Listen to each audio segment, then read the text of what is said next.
hermanos, en Hechos, el libro de los Hechos de los Apóstoles, y vamos a estar en el capítulo 5 de Hechos. Vamos a seguir dedicando tiempo a este estudio de Hechos que hemos iniciado con un objetivo, ¿sí? ¿Quién recuerda cuál es? El objetivo de estudiar Hechos.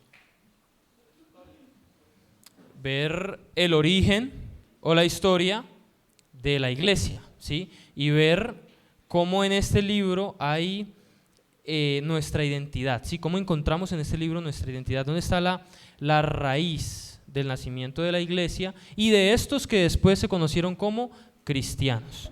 Y es lo que hemos estado estudiando, la raíz, el nacimiento de la iglesia y de los cristianos. Es muy interesante porque cuando pensaba en esto, veía cómo incluso nuestra propia congregación, nuestra denominación, se ha autodefinido o autoidentificado como una denominación radical, ¿sí? Una denominación que es celosa por la palabra del Señor. Y radical no es que son tercos o que no admiten que están equivocados o que no cambian de opinión. No, la palabra radical significa que apela a la raíz, ¿sí? Que busca la raíz de las cosas y que de eso se guía. Entonces pensaba en cómo nosotros, una iglesia radical, deberíamos entonces estar buscando o tener conocimiento de la raíz de las cosas, cuanto más nuestra identidad como iglesia, ¿no? Entonces por eso, mis hermanos, estamos en Hechos. Vamos a leer el capítulo 5, pero vamos a continuar desde el versículo 12, porque ya habíamos leído el martes pasado el caso de Ananías y Zafira, entonces vamos a continuar con el 12. Y antes de empezar la lectura, quisiera que oremos para empezar el ejercicio, ¿sí? Padre, te agradecemos una vez más porque sigues hablando a tu pueblo, porque a pesar de nosotros, tú sigues trabajando y sigues mostrando un propósito, porque, Padre, te preocupas por dejarnos claro instrucciones, guías, objetivos, tu voluntad para nosotros. Queremos pasar tiempo en esta historia de la raíz, el origen de la iglesia, los primeros discípulos, ver cómo estos primeros testigos empezaron a convivir, empezaron a vivir vida en comunidad, empezaron a hacer señales, empezaron a predicar, a testificar y empezaron a dar ejemplo a nosotros que siglos después íbamos a leer esta historia y aprender de ellos. Ruego seas tú guiándonos por la lectura bíblica y seas tú ayudándonos a identificar asuntos que tienen que ver con nuestra identidad, Padre. Es aquello en lo que hemos venido pensando.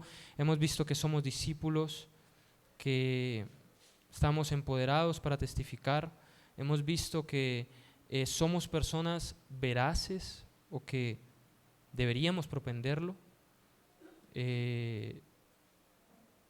Personas que cultivan la verdad al interior de la congregación. Hemos visto que somos personas que testifican acerca de Cristo usando la palabra con verdad, con fidelidad, y queremos seguir extrayendo principios para este ejercicio de ser testigos, para seguir entendiendo y cultivando esta nueva identidad que tenemos ahora en Cristo. En nombre de tu Hijo te lo pedimos. Amén. Bueno, hermanos, vamos entonces a iniciar la lectura y antes de iniciar quisiera dejarles allí en sus mentes el primer ejercicio. Saben que hemos estado como estudiando el texto, haciéndole preguntas, ¿no?, al mismo. Entonces, para el día de hoy vamos a estar haciendo la pregunta de quiénes son los grupos de personas que se presentan aquí. Sí, solamente esa. Ustedes saben que hay mucha, como qué, por qué, dónde, cuándo, quiénes, pero solamente vamos a pensar en los grupos de personas, ¿sí? En quiénes son los grupos que están tomando patrocinio en esta porción bíblica. ¿Listo? Empezamos entonces, versículo 12. Y por la mano de los apóstoles se hacían muchas señales y prodigios en el pueblo. y estaban todos unánimes en el pórtico de Salomón. De los demás, ninguno se atrevía a juntarse con ellos, mas el pueblo los alababa grandemente. Y los que creían en el Señor aumentaban más, gran número, y los que creían en el Señor aumentaban más, gran número así de hombres como de mujeres, tanto que sacaban los enfermos a las calles y los ponían en camas y lechos, para que al pasar Pedro, a lo menos su sombra cayese sobre alguno de ellos. Y aún de las ciudades vecinas muchos venían a Jerusalén, trayendo enfermos y atormentados de espíritus inmundos, y todos eran sanados. Entonces, levantándose el sumo sacerdote y todos los que estaban con él, esto es, la secta de los saduceos, se llenaron de celos y echaron mano a los apóstoles y los pusieron en la cárcel pública.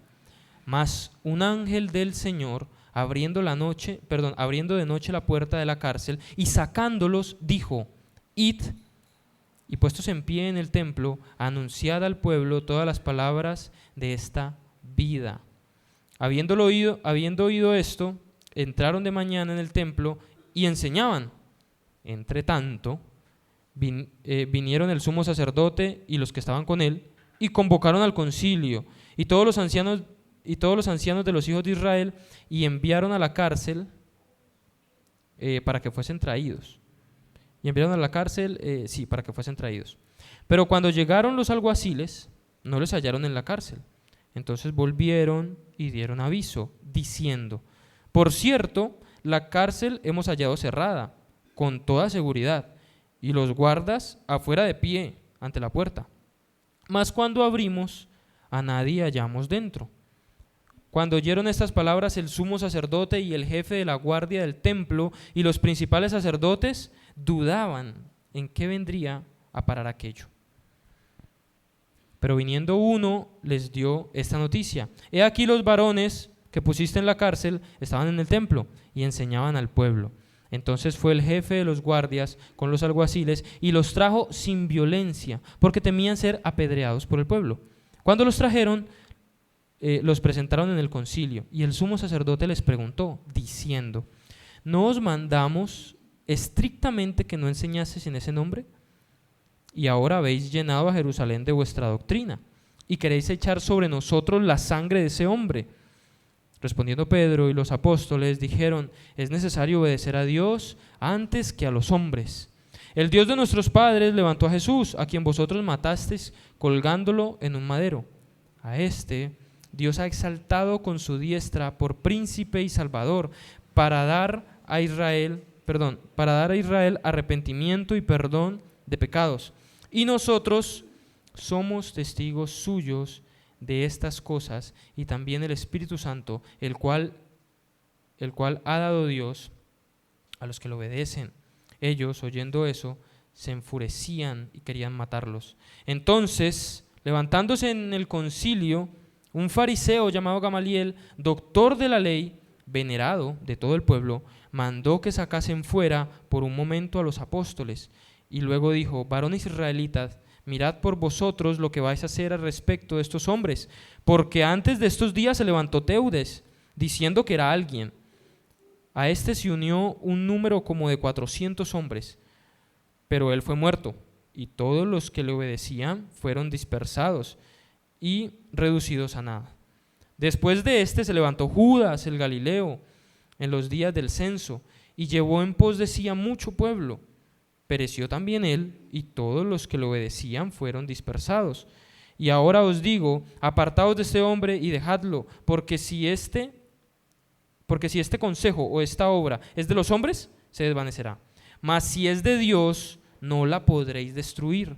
No seáis tal vez hallados luchando contra Dios. Y convinieron con él, y llamando a los apóstoles, después de azotarlos, le intimaron que no hablasen en el nombre de Jesús, y los pusieron en libertad, y ellos salieron de la presencia del concilio gozosos de haber sido tenidos por dignos de padecer afrenta por causa del nombre.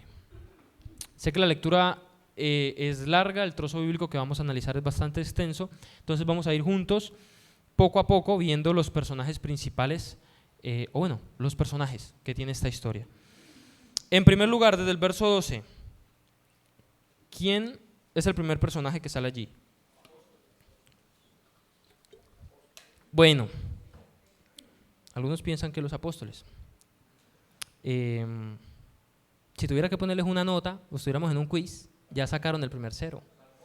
Porque empieza diciendo, si leemos, claro, la figura de los apóstoles salta a la vista, pero si leemos con detenimiento nos damos cuenta que dice, y por la mano de los apóstoles se hacían muchas señales. ¿Quién hacía muchas señales?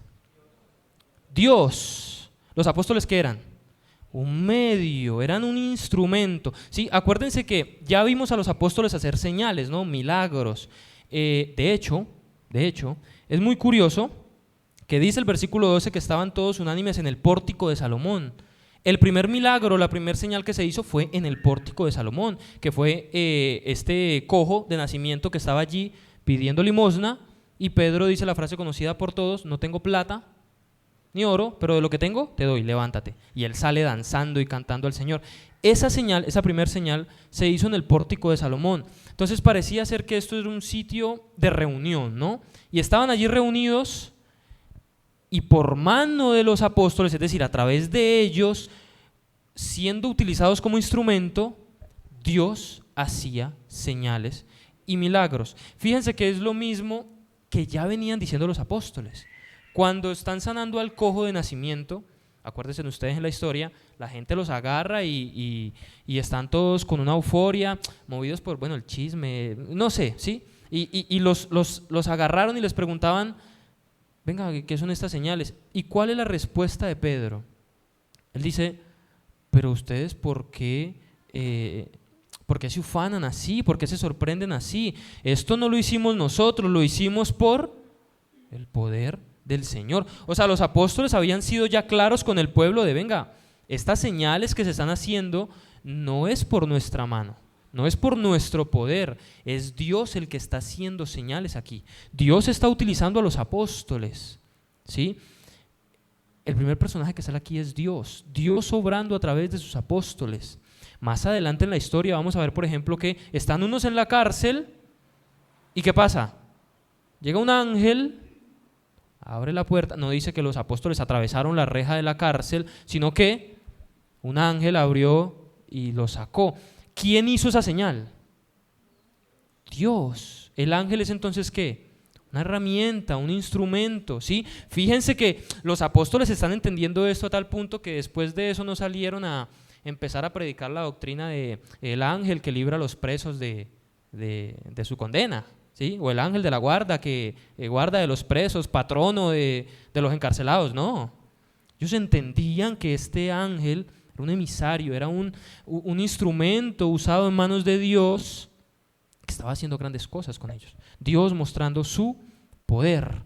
Entonces está aquí Dios utilizando la mano de los apóstoles para hacer muchas señales y prodigios. El uso de esta palabra señales es muy interesante, es muy diciente, porque señales aquí, hermanos, es una palabra que en muchas ocasiones se reemplaza por milagros, ¿sí?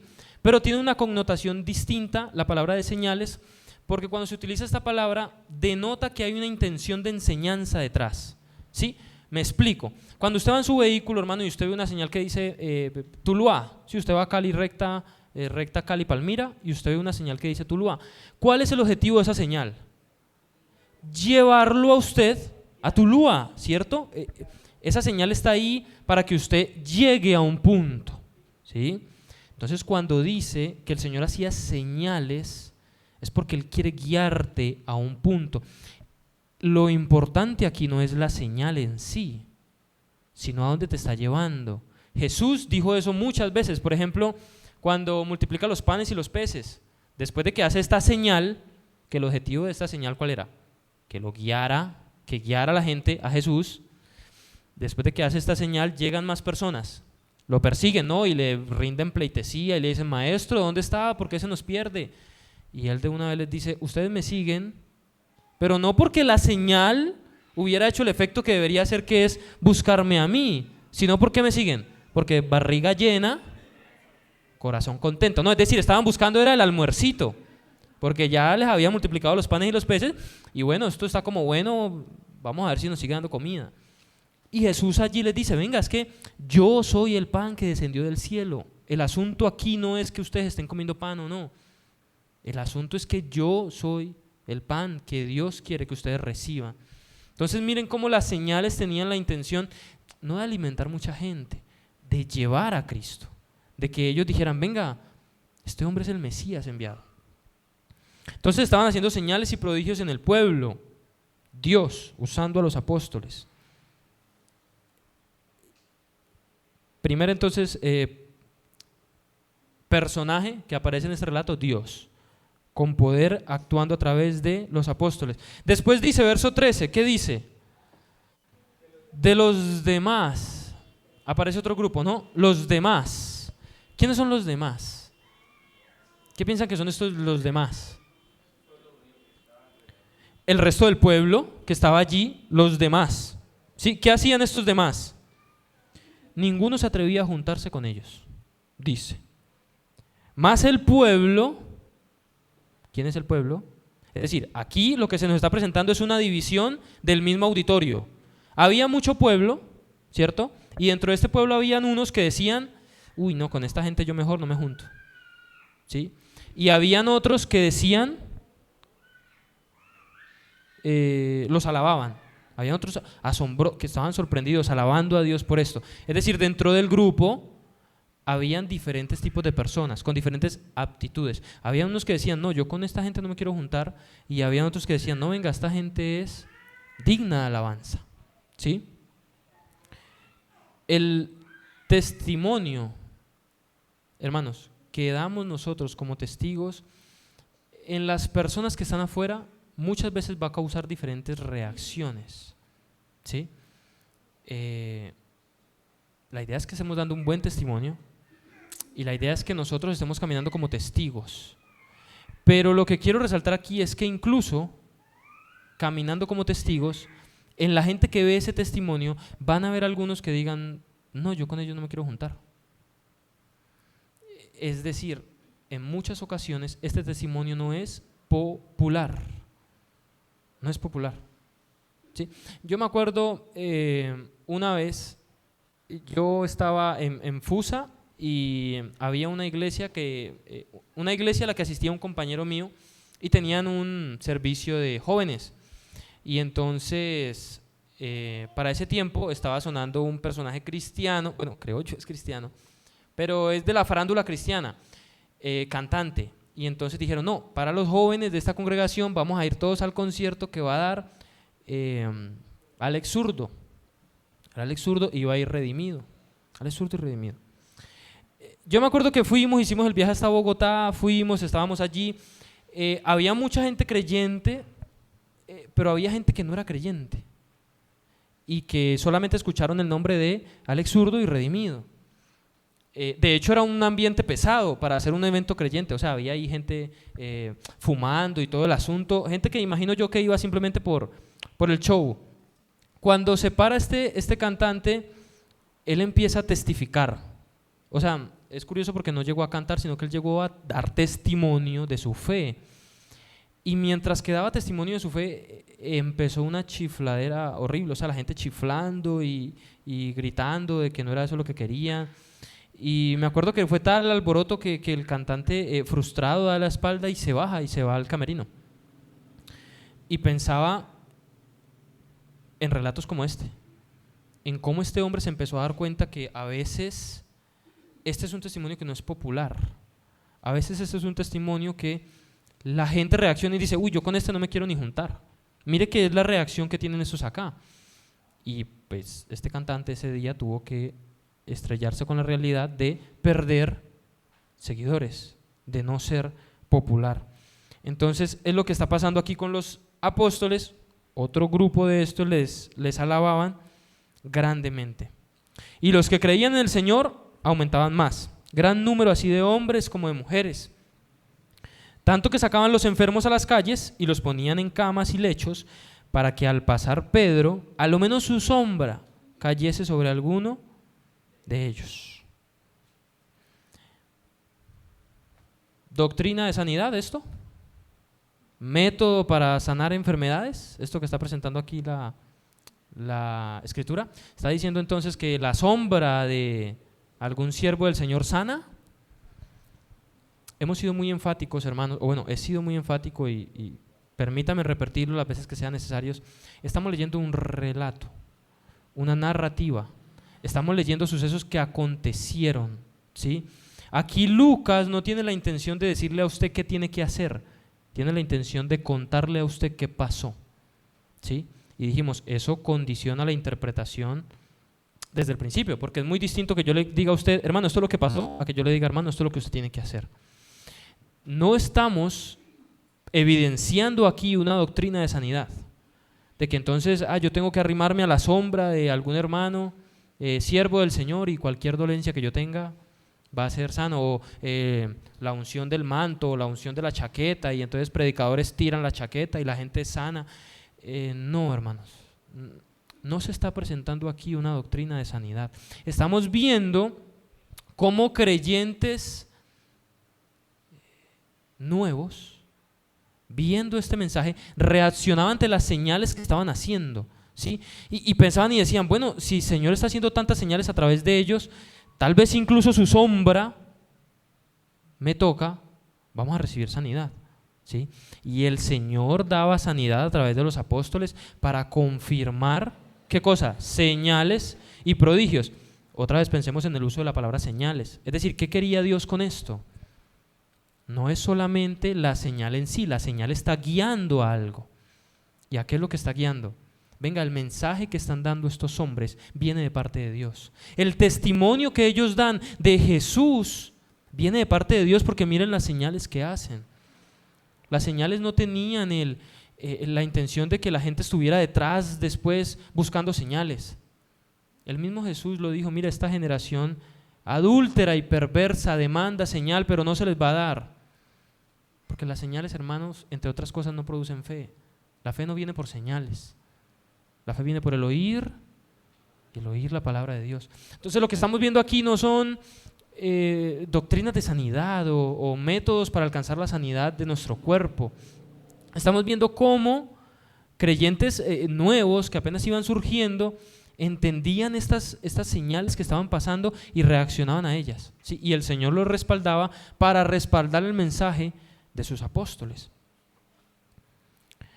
Y aún de las ciudades vecinas muchos venían a Jerusalén trayendo enfermos y atormentados de espíritus inmundos, y todos eran sanados.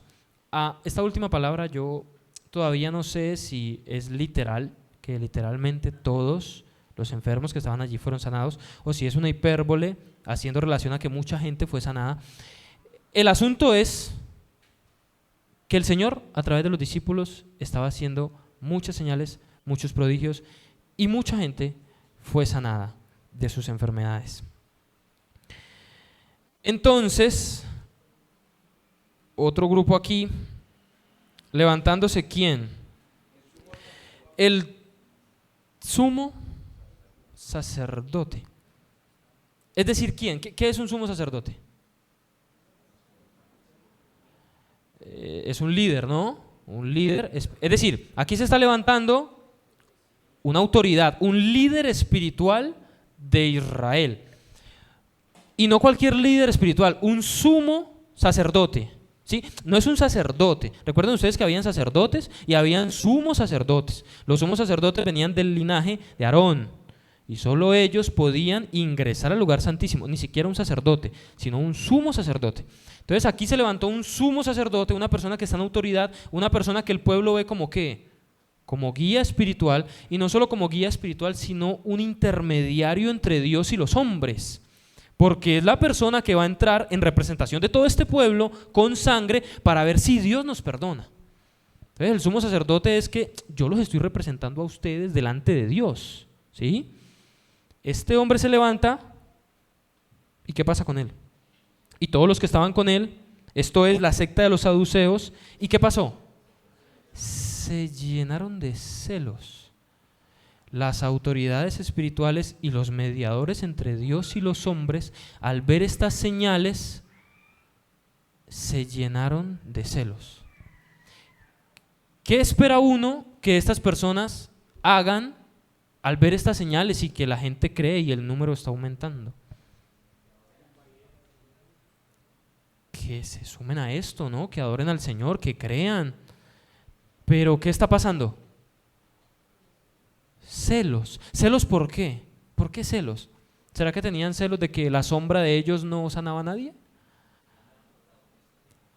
Que ya no eran protagonistas. ¿Qué tal celos de que los apóstoles estaban teniendo muchos seguidores y que ellos habían menguado la cantidad de adeptos que tenían? Porque dicen que muchos estaban dejando de asistir por ir a donde los discípulos. Celos, hermanos, de que ya no estaban siendo populares, de que el número de seguidores que tenían había bajado, ¿sí? Eso, hermanos, es una necesidad que hace parte del ser humano. El ser humano necesita sentir que es seguido, que es aprobado. Por eso este sistema de redes sociales es tan rentable, porque usted necesita publicar lo que hace y que otra persona siga y saber usted cuántos seguidores tiene y saber usted que su vida es relevante para otros y que otra persona está de acuerdo con usted y que usted es aprobado. Esta necesidad que tiene el ser humano en personas que están en autoridad y poder como un sumo sacerdote, hermanos, es una lucha mucho más fuerte. Entonces estas personas, al ver que se levantó este grupo, tenían celos. Y fíjense que es el número lo que está causando celos, porque más adelante se va a parar Gamaliel y va a decir, tranquilos, hubo y sí levantó mucho pueblo. ¿Sí? El asunto es el pueblo que está levantando. Y después estuvo Judas y se llevó como a 400,000, sí, pero después eso se arregló. Entonces miren que el problema que ellos están pensando es, nos están quitando gente, nos están quitando adeptos, nos están quitando el número. Esos son los celos que tienen. Y echaron mano a los apóstoles y los pusieron en la cárcel pública. Mas un ángel del Señor, abriendo de noche la puerta de la cárcel, sacándolos, dijo: id, y puestos en pie en el templo, anunciad al pueblo todas las cosas de esta vida. Habiendo oído esto, entraron de mañana en el templo y enseñaban. Llegó entonces este ángel, los sacó de la cárcel. Estaban en la cárcel, ¿por qué? Por dar testimonio acerca de Jesús. Y el ángel los saca de la cárcel y los envía a testificar. Vayan y prediquen. Cuando llegan los guardias, encuentran todo cerradito, como que era un ángel muy juicioso, porque pues abrió la cárcel y dejó todo cerradito como estaba. Y cuando ellos llegan, encuentran todo ordenado. Dicen, nosotros llegamos, la cárcel estaba todo cerrado, la guardia en pie, pero esta gente no estaba, ¿sí?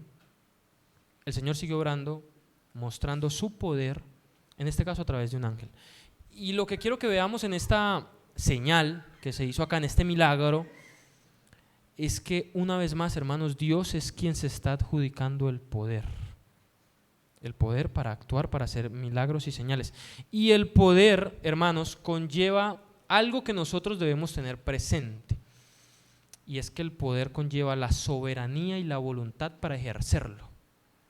¿Qué quiero decir con eso?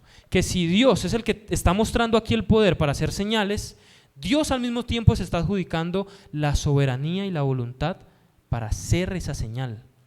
Es decir, en este momento Dios quiso por su soberanía y voluntad sacarlos de la cárcel, pero no quiso decir que eso era una regla general de ahí en adelante. Hubo muchos más a los que Dios no sacó de la cárcel. Hubo muchos más a los que Dios no libró de la muerte. Entonces, hermanos, Dios es soberano. Él tiene el poder para hacer milagros y señales. Aún hoy en día, Dios no cambia. Nosotros sabemos que esto es un relato y ya lo dijimos, no estamos sentando doctrina en esto, pero entendemos que Dios sigue siendo el mismo y que Él puede hacer incluso grandes milagros hoy en día. Pero Él es soberano y Él ejerce su voluntad y Él decide cómo ejerce su poder. A esto lo sacó de la cárcel, después hizo muchas señales con otros, pero más adelante estos testigos, que la connotación de esa palabra es mártires, se llamaron así porque tuvieron muertes atroces, muertes difíciles, y Dios en ese momento no los libró. Entonces lo que quiero que veamos es que, claro, Dios está adjudicando el poder y Él está diciendo, soy yo el que está actuando. Pero al mismo tiempo, cuando Él se adjudica el poder, está diciendo, venga, yo soy soberano y ejerzo mi voluntad. Nosotros, hermanos, o el testigo entonces, no es un testigo que cree que manipula a Dios con sus declaraciones, o que cree que va por ahí diciendo, venga, yo soy un testigo de Dios, entonces yo declaro sobre mi vida esto y esto. Hermano, no. Operamos bajo la voluntad del Señor. Él es todopoderoso, si Él quiere lo hará. Si Él quiere, lo hará. Oramos por sanidad, entendiendo, si Él quiere va a orar, porque suya es la soberanía y la voluntad y el poder para hacer las cosas. Entonces, Dios está orando aquí y en su soberanía, en su poder, decidió librar a sus hermanos. Pero nosotros, hermanos, no manipulamos a Dios, ni torcemos su mano, ni podemos en alguna manera doblegar su voluntad o hacer que Él haga lo que yo quiero. No, hermanos. Él es soberano. Entre tanto vino el sumo sacerdote y los que estaban con él y convocaron al concilio y a todos los ancianos de Israel y enviaron a la cárcel para que fuesen traídos. Pero cuando llegaron los alguaciles no los hallaron en la cárcel. Entonces volvieron y dieron aviso. Bueno, el reporte ya lo vimos. Verso 24, cuando oyeron estas palabras, el sumo sacerdote y el jefe de la guardia del templo y los principales sacerdotes dudaban en qué vendría a parar todo aquello. Pero viniendo uno, ¿de dónde? ¿A qué grupo de personas pertenece este uno?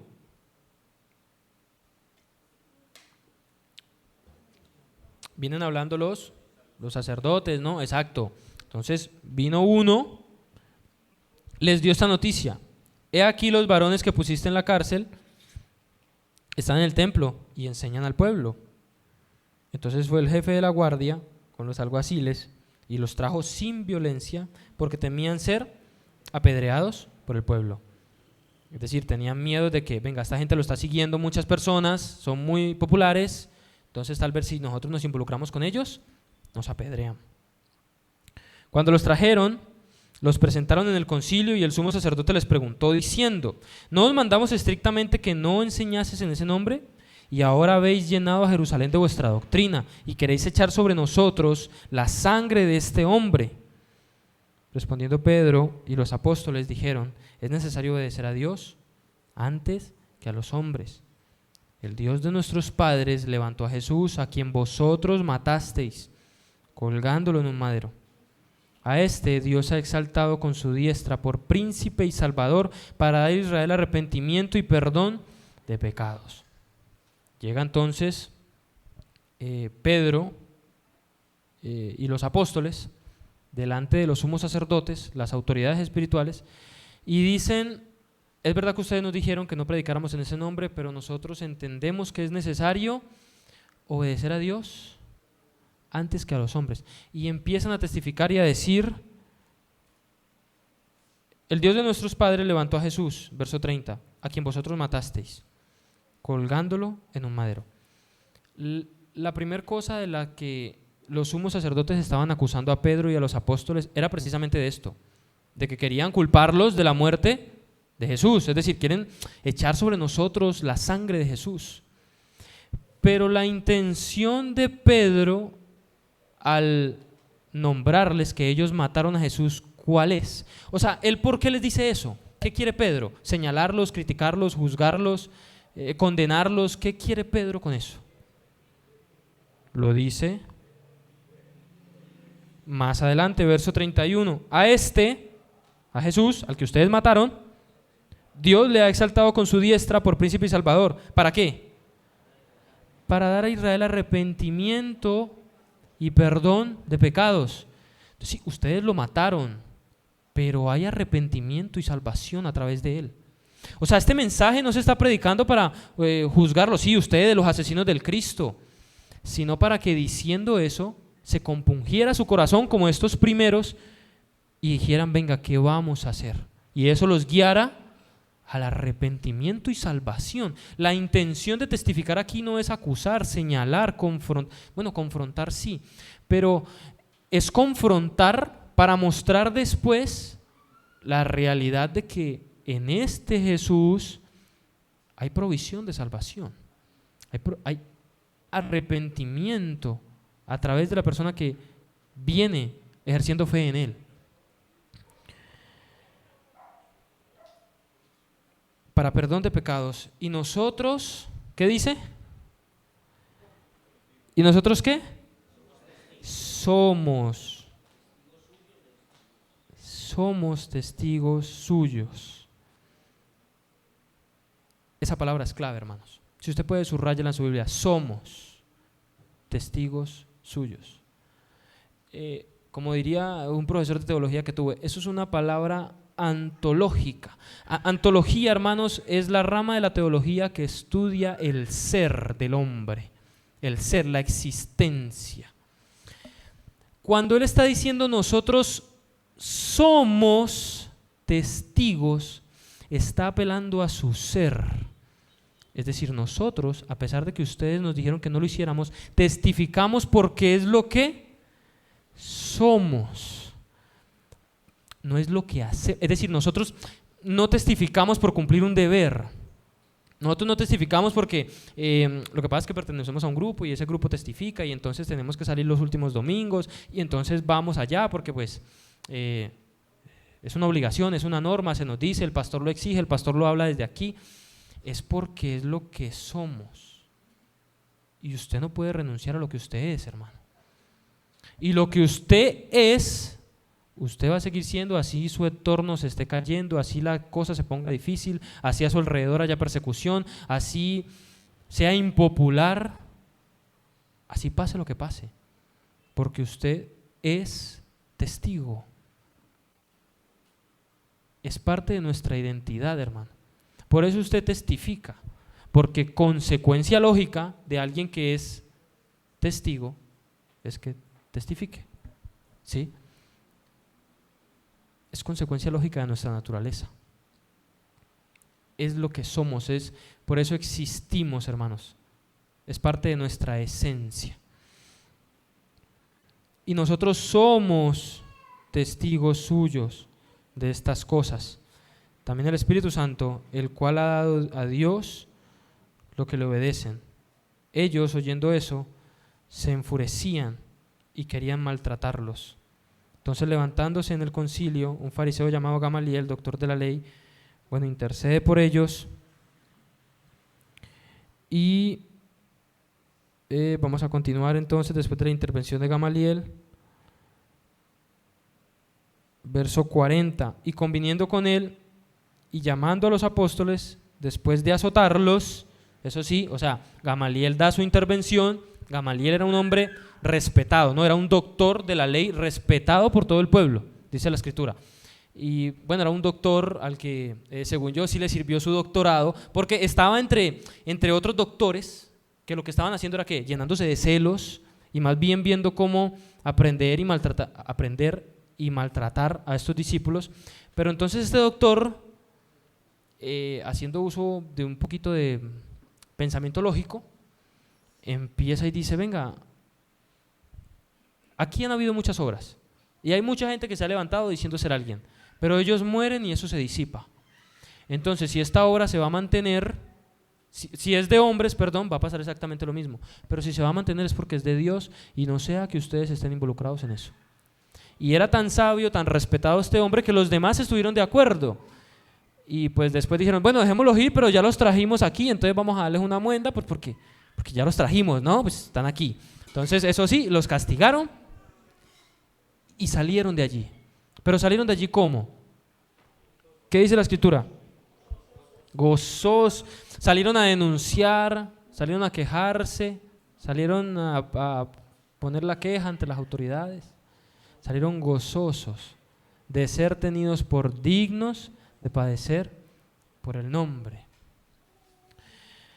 Hermanos, ya para buscar cosas que tienen que ver con nuestra identidad y ir extrayendo el principio que quiero extraer de este texto, nosotros somos testigos, hermanos.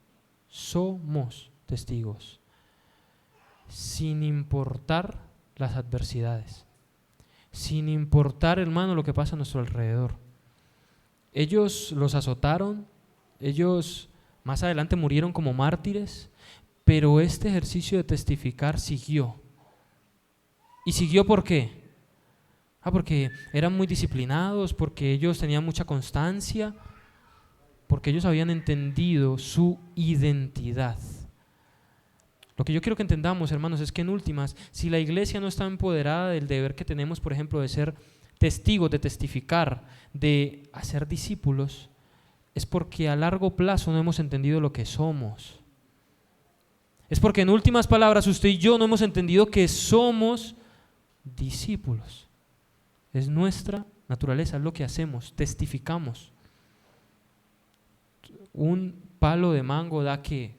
Mangos. Es su naturaleza, es lo que da. Él no da guayabas, él da mangos. Un testigo, ¿qué hace? Testifica. Es su identidad. Entonces, en última, si nosotros no nos apoderamos o no vemos esto importante o no lo estamos haciendo, es porque no hemos entendido nuestra identidad. Es porque no hemos entendido que somos discípulos. Que usted es, que no es si le gusta, que no es si le parece. ¿Qué es lo que usted es, hermano? ¿Sí? Que a usted el enemigo lo mira y lo mira con una identidad diferente. Como cuando me hace acordar en Venezuela, cuando visité la congregación de mi esposa, el llanero le coloca a su vaca un sello. Y a veces esos son cantidades de llano. Entonces utilizan el término de que le dan sabana al ganado. Darle sabana es como, lo soltó, le dio sabana.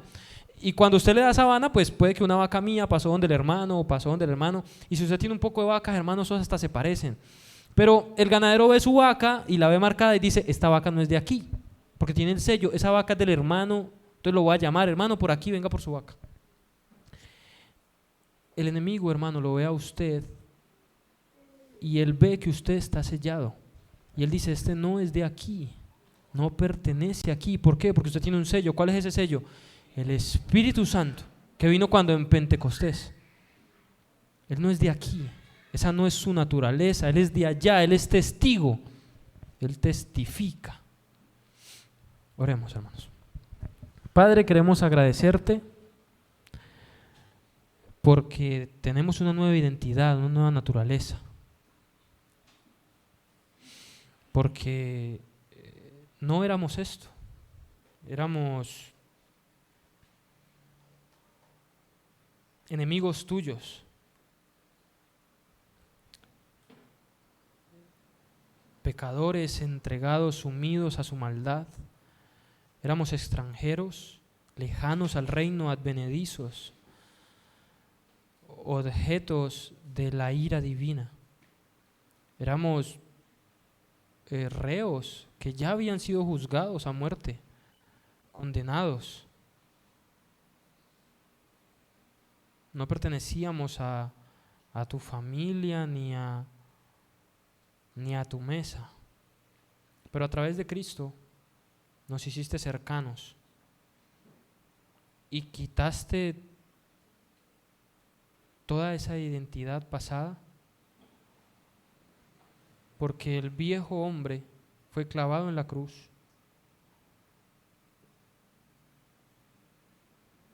y ya no tiene poder sobre nosotros, porque nuestra antigua manera de vivir ya no nos gobierna, porque el Hijo nos hizo libres, y al que el Hijo hace libre es verdaderamente libre. Padre, gracias por eso, y porque junto con eso vino una nueva identidad. Ahora somos hijos tuyos, ciudadanos de tu santa ciudad, parte de tu reino, herederos, iglesia, hermanos, pero sobre todo testigos. Somos testigos.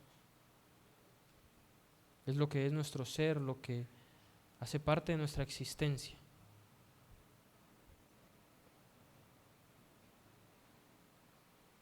Ayúdanos a tener eso presente. Que parte de nuestra identidad se ve reflejada en que testificamos. Y Padre, si no estamos dando el fruto que debemos dar, que es dar testimonio, limpia nuestro corazón de lo que haya en él que esté impidiendo eso. Porque Jesús dijo que todo aquel que no está dando fruto, Él lo limpiará. Tendrá que ser quemado para que pueda volver otra vez a dar fruto. Y Padre, queremos estar dispuestos a eso. Moldéanos, trata con nosotros. Si hay que quemar cosas en nuestro corazón que impiden que estemos abrazando esta identidad, ayúdanos a tener la humildad, la sencillez para entregarte lo que sea que haya que entregarte y así ser limpiados, purificados y poder dar el fruto que como testigos debemos dar. Trabaja con nuestro corazón y guíanos en esta tarea de ser discípulos. En el nombre de tu Hijo. Amén.